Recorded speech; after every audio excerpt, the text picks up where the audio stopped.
Hello അസ്സലാമലൈക്കും. ഇന്നത്തെ വീഡിയോയിലേക്ക് എല്ലാവർക്കും സ്വാഗതം. അപ്പോൾ ഇന്ന് മീൻ കിട്ടിയിട്ടുണ്ടായി പുഴയിൽ. അത് വെക്കുന്നുള്ളത് കറിവേപ്പില വെളുത്തുള്ളി ഉള്ളി ഇട്ട് ഉള്ളി ഇട്ട് ഇതൊന്ന് നല്ലതായി കിട്ടിയിട്ട് ഇപ്പം നമുക്ക് ഇതിലേക്ക് ഇതിടാം.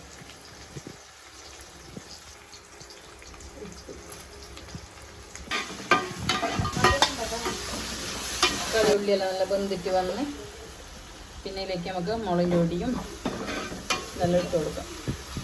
കുറച്ച് മഞ്ഞൾപ്പൊടി, ഉലുവാപ്പൊടി ഒരു നുള്ളേ ഇടുന്നുള്ളത്, മല്ലിപ്പൊടി, മുളക് പൊടി എല്ലാം ഇട്ട് മിക്സ് ആക്കി എന്നിട്ട് നമുക്ക് പുളിവെള്ളം ഒഴിച്ച് കൊടുക്കാം.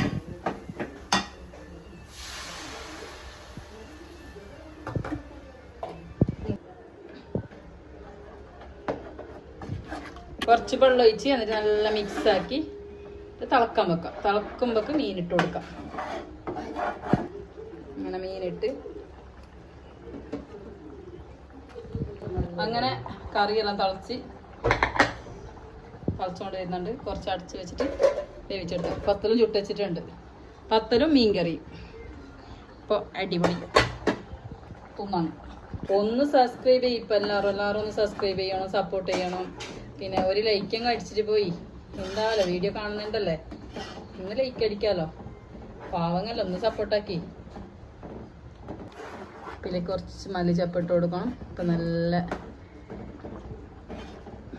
ഇന്ന് വെള്ളം കറിയൊക്കെ ഇല്ലെങ്കിൽ നല്ല ഗട്ടി കറിയാണ്. ഇപ്പം രാവിലേക്കൊന്നും കറി ഉണ്ടാവുന്നില്ല.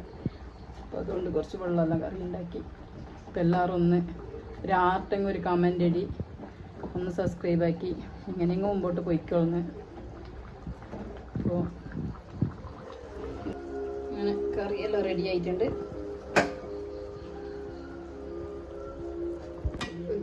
പണ്ട് കോഴിക്കറി വെച്ച പോലെ ഉണ്ട്, നല്ല മുളകിൽ വറ്റിച്ചിട്ട് മീൻ കറി. ഇതിങ്ങനെ വെക്കാം പാങ്ങ് ഈ മീൻ, അല്ലാതെ ചാറാക്കലില്ല ഈ മീനിനെ.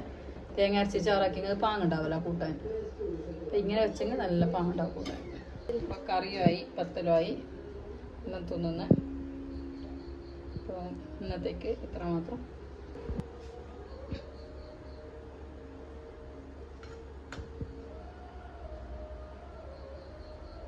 അങ്ങനെ പത്തലും മീൻ കറിയും തോന്നുന്നു.